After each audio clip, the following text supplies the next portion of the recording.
নমস্কার বন্ধুরা, speed record Bengal চ্যানেলে সবাইকে স্বাগত জানাই।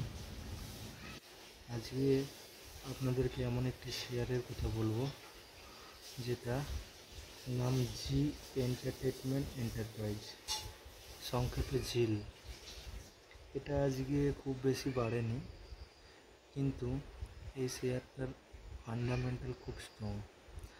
এই যে সাপোর্টিং জোনটা দেখতে পাচ্ছ, সাপোর্টিং জোন 140-এর নিচে, এটা সব থেকে লোতে এসেছিলো 120-তে। এই মোটামুটি এই 6 জুন মানে যখন রেজাল্ট আউট হয়েছিল,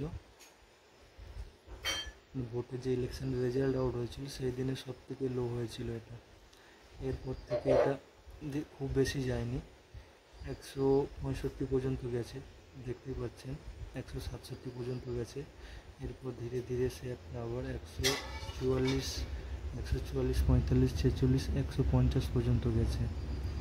তো আপনাদেরকে আমি একটা কথা বলছি, এই মুহূর্তে এই শেয়ারটা আপনাদের জন্য খুব একটা ভালো অপরচুনিটি। কোম্পানির বিজনেসটাও খুব ভালো, আশা করি কিছুদিনের মধ্যে ভালো রেজাল্ট দেখতে পাবে।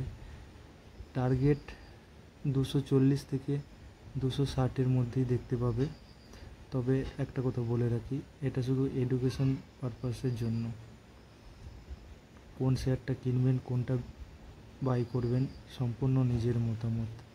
আমি বলছি বলে যে কিনতে হবে সেই রকম কোনো ব্যাপার নয়, আপনারা নিজেদের পছন্দের মতো কিনতে পারবেন।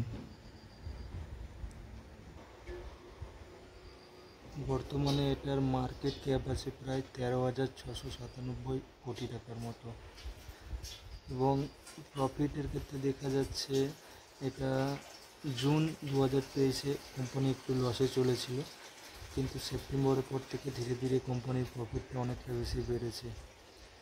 মার্চ 2024-এ প্রফিট একটু কমেছে, কিন্তু প্রফিট কমলেও এর ফান্ডামেন্টাল স্ট্রং থাকার জন্য ভবিষ্যতে এর ভালো ফল পাওয়া যেতে পারে। তো আপনারা দেখতেই পাচ্ছেন এই শেয়ারটা 2024-এর শুরুর দিকে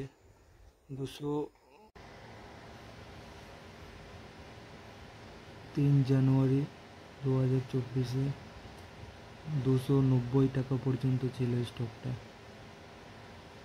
ঠিক আছে, ধীরে ধীরে এটা ডাউন সাইডে আসার পর থেকে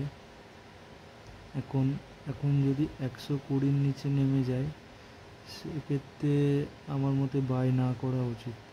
কিন্তু এই রেঞ্জ থেকে যদি একটু উপরে যায়, তো আশা করে যায় 260 বা 280-র কাছাকাছি স্টকটি পারফরমেন্স করবে। তাছাড়া এই স্টকটির আরেকটা দিক যেটা বলছিলাম, এটা কিন্তু রিটেলের কাছে প্রায় 54% এর হোল্ডিং আছে, রিটেল হোল্ডারদের কাছে। বাকি ফরেন ইনস্টিটিউশনের কাছে আছে, ফরেন ইনস্টিটিউশনের কাছে আছে 19%-এর মতো, মিউচুয়াল ফান্ডে আছে 16%, প্রমোটারদের কাছে এটা খুব কম আছে। তো সেক্ষেত্রে এই স্টকটার ক্ষেত্রে আশা করা যায় ভবিষ্যতে ভালো ফল দিতে পারে।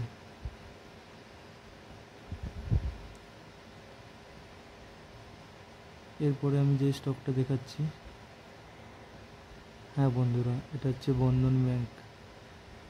বন্ধন ব্যাংকে তো আজকে আপনারা দেখতেই পেলেন, এটা 200 থেকে একবারে 218-এর মধ্যে জাম্প করেছে। ঠিক আছে, তো আশা করা যায় বন্ধন ব্যাংকের টার্গেট 250-এর কাছাকাছি থাকতে পারে কিছুদিনের মধ্যে। তো এক্ষেত্রে আপনারা 2-1 দিন দেখবেন স্টকটা, যদি মনে হয় উপরের দিকে যেতে পারে তো এটাও আপনারা বাই করতে পারবেন। তো এক্ষেত্রে দেখা গেছে ব্যাংকের এটা খুব ভালো, ফান্ডামেন্টালটা স্ট্রং আছে।